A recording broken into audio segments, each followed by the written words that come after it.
Globally, wars and natural disaster displace millions of people continuously, destroying their homes and leaving behind astronomical figures of toxic waste. Already we're feeling the detrimental effects of our heavy industries on our climate, natural ecosystems, and all living beings. Our growing awareness creates a heightened concern about a rapid transformation of our most polluting industries to align quickly with the global sustainable development goals. In the face of war, Ukrainians have found a solution that builds up on their long tradition of cultivating industrial hemp.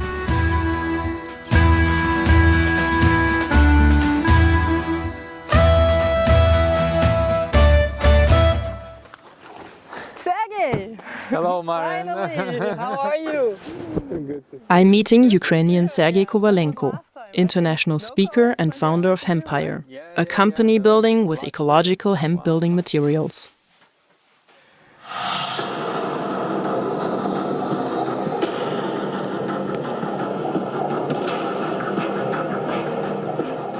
Can we take the SDGs into consideration in our global rebuilding efforts?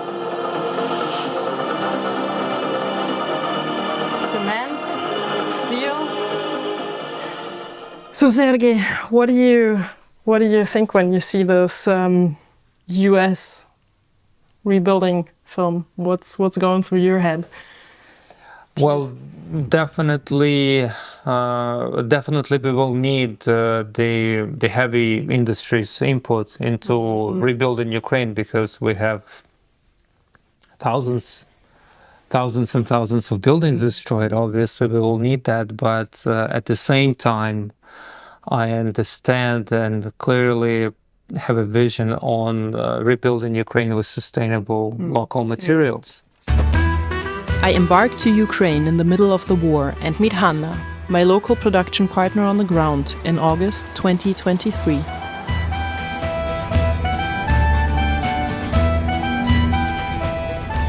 We're on our way to Kiev to meet Sergei Boyko, business partner of Sergei Kovalenko at Hempire. A personal conviction of Sergei Boyko has long been to build a dome-shaped house for his entire family of 7. Hello, hello. Hello. Thank you. This is amazing. It's like a paradise of hemp domes.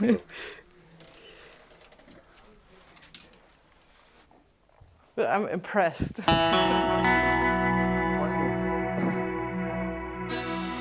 My colleague Hanna is taken on a tour of the organic-shaped labyrinth of the house. We begin to understand why the hemp dome invention of Sergei Boyko and Sergei Kovalenko quickly became a trend for the ecological home builders not only in Ukraine. The hemp materials' shape and functionality are matching up into a harmonious Gesamtwerk.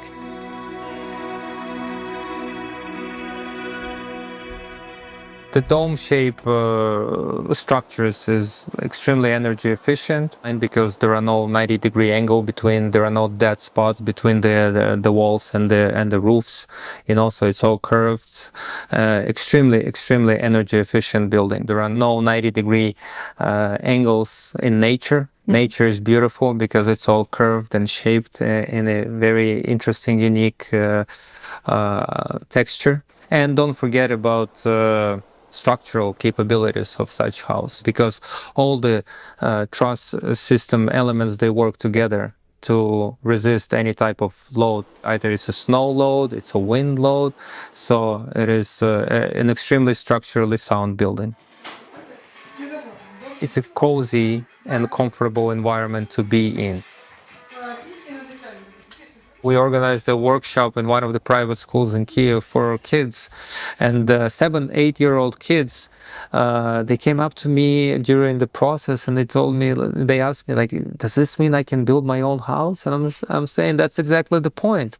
That's exactly the point, because I want them to think outside the box. I want them to realize that they can be doing it with their own hands. We're creating new neuropaths in their brain, understanding that they're able to do it. Once Sergei Boyko mastered to build a prototype of the dome, he started looking for non-petrochemical materials. This is how he met Sergei Kovalenko, who had been promoting natural hemp-based building materials for years. Fascinated by the possibility to build with ecological materials, he joined Hempire as a partner in 2018 and built another 2 Hemp-lime domes to add to the ensemble. The health aspect is crucial because we're in home for us. It's a place where we recover. It's a place of our strength, right?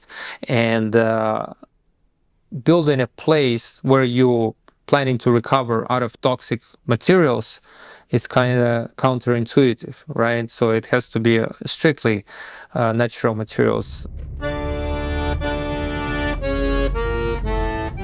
Next, our path leads to Irpin and Bucha.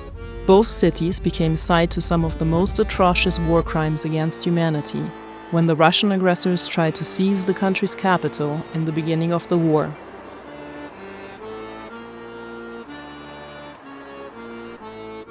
On the 24th of February 2022, I woke up to the loud bang. That's when the air defense system shut down the rocket and it hit a residential building maybe 5 minutes away from my house. The windows shook, and we started to hear explosions on the horizon, like 5 a.m., 6 a.m. It was pretty scary because people always try to hold on to their memories and the past life, and that's when you kind of hoping that tomorrow you're going to wake up and life will be normal again like before.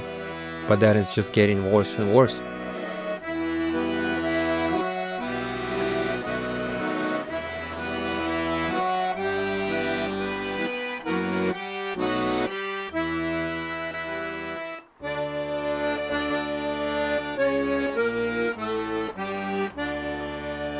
Next, we're meeting with Taras Vyasovchenko, who is a deputy of the Irpin City Council for Reconstruction. Good morning. The fire is one thing, and then the microplastic that go everywhere is another problem. This is not for fire. Is this a natural building material? No. It's the basalt. Basalt. Okay, so basalt. it's rock wool. Basalt. Mm-hmm. By basalt. Okay. And Currently, we refer to traditional building materials when we speak about polystyrene, cement, concrete, steel, fiberglass, mineral wool, styrofoam, and synthetic fibers. Most come from petrochemical sources and are very energy intensive to produce.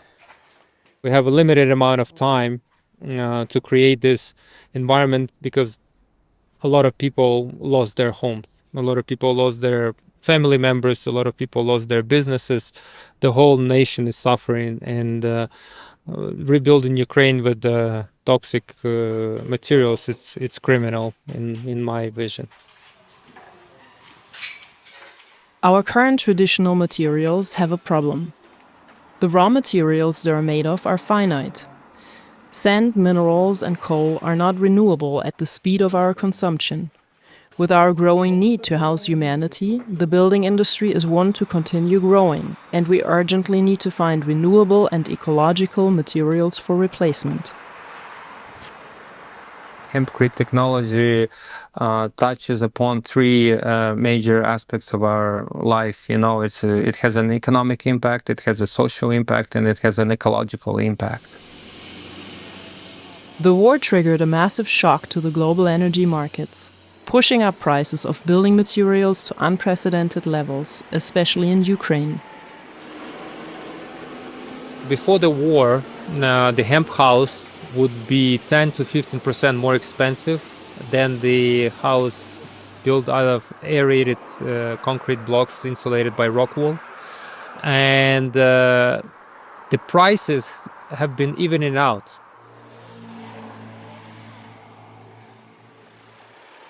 We're driving to the west of Ukraine, to Morshin, where Evgeny Moisev, an IT professional and refugee, saved 170 people from the eastern war zone. Under his supervision, the refugee community rebuilt an old farm, the Girlfriends Farm, to become a residential rehabilitation center.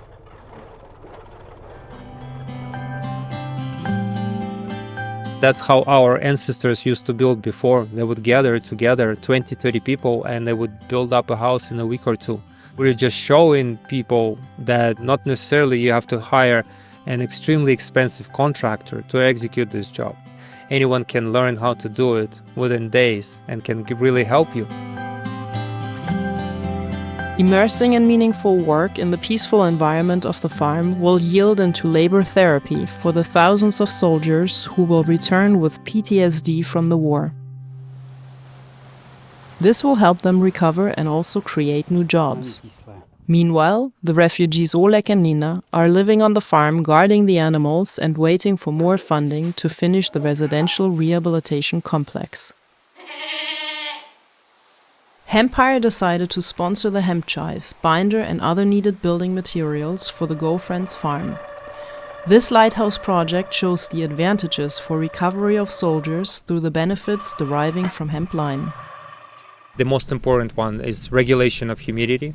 Number 2, energy efficiency. It's pest resistant. It's a fire resistant material. It's a mold resistant material. It blocks EMF, electromagnetic fields, and it's carbon negative. When you assess everything all together, the rule of thumb is that 1 cubic meter of hemp-lime, hempcrete, is able to sequester 100 kilograms of CO2. It's like a Maserati in the world of construction and insulation. It's a high-end product with all the advantages I've just listed. It's a beautiful story where people losing their homes due to the war are able to use local sustainable materials to restart their lives.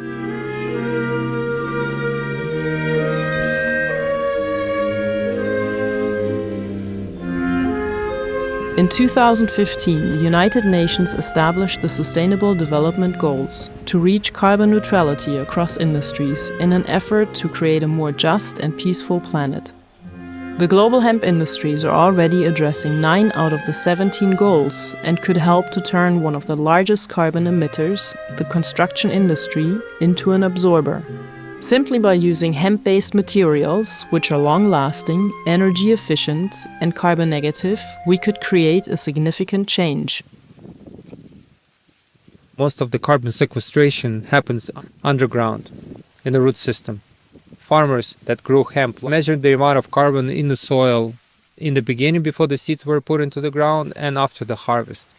So the number that they have received altogether with the biomass and evaluation of the soil samples was 100 tons of CO2 per hectare. 99 point something, to be honest. So it completely changes the narrative regarding the carbon sequestration of hemp. Our last stop is the high-tech hemp cluster of Ukrainian hemp in Cherkasy, founded by a father and son duo. Father, Yuri Marshuk, and manager of the plant, welcomes us. Hemp bales. Here we go. We're right in it. Most Ukrainian men are at war, defending their country. The daily operations to keep the country running are done by those left at home. The pilot factory near Kiev got destroyed during the first days of war. 4 months later, the Marshuks built the new facility in the middle of the country to continue the business. That looks pretty good. We found that in cellulose, the hemp, it's a monster. 1 hectare of hemp, it's 4 hectares of forest. Why this hemp coming on the table? Because we predicted the huge shortages of wood cellulose. Just 30% of plastic production will move to the paper. We will lose our forests in about 5 years.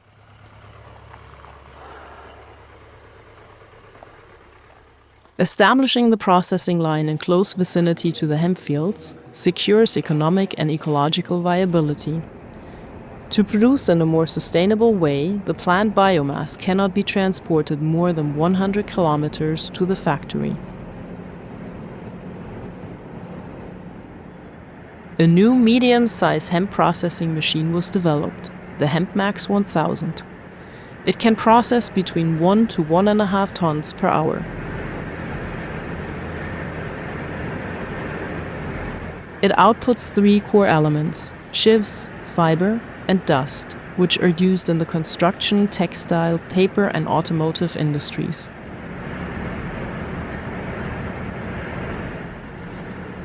The machine blends the traditional hemp processing technique with modern technology.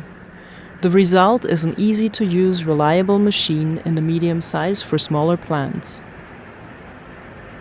The compact transport, setup, and price, as well as its easy maintenance, made it possible to start Ukrainian hemp in the middle of the ongoing war.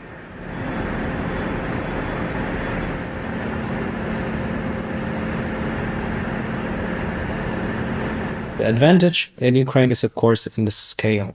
Yeah, we're the biggest country in Europe, and second biggest if you count Russia in. And of course, we have big surfaces where we can plant, which is you cannot compete with in Europe or in Western European countries. But the disadvantage that we have is that we are not used to the European market. We have little regulations that are conform. We have little standards. So this is to be discovered, to be aligned. So this is what we're trying to do. Ukrainian hemp has already started to supply one of Europe's biggest paper food packaging companies, located in Germany, with the raw material from hemp cellulose. The network for the high-tech hemp cluster is already forming. Days after the production has started, a meeting of Yuri Lysenko, operator of the destroyed pilot plant, and Hempire's Sergei Boyko is manifesting the new hemp network. All have one goal in mind: to use hemp to help their country recover in a sustainable way.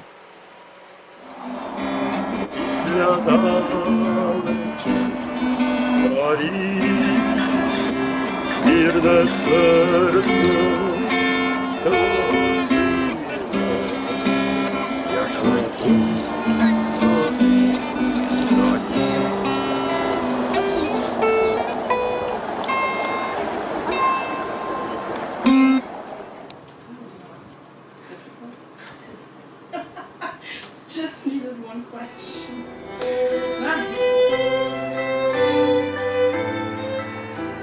We need help from overseas. We have to be strict on how the funding is allocated, making sure that we're not in a debt that our grandchildren are paying back for all the terrible housing that is going to be erected in the next 10 years. We can rebuild Ukraine with our own natural sustainable materials. Technology is out there. We've been doing it for years. We know how to scale up. We need all that force, from the human resource, from the funding, in order to implement it in the quickest fashion. Hemp is definitely a huge part of the solution.